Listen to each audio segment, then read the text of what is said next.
ಜ್ಞಾನಕ್ಕೆ ಭೂಮಿ ಇದು, ಪ್ರೇಮಕ್ಕೆ ಸ್ವರ್ಗ ಇದು, ಸ್ನೇಹಕ್ಕೆ ಶಾಲೆ ಇದು, ಜ್ಞಾನಕ್ಕೆ ಪೀಠ ಇದು.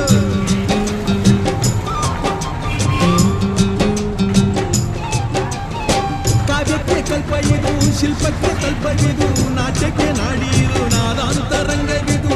ಕುವೆಂಪು ಬೇಂದ್ರೆಯಿಂದ ಕಾರಂತ ಮಾಸ್ತಿಯಿಂದ ಧನ್ಯವೀ ಕನ್ನಡ, ನಾಗಿನ ಕನ್ನಡ.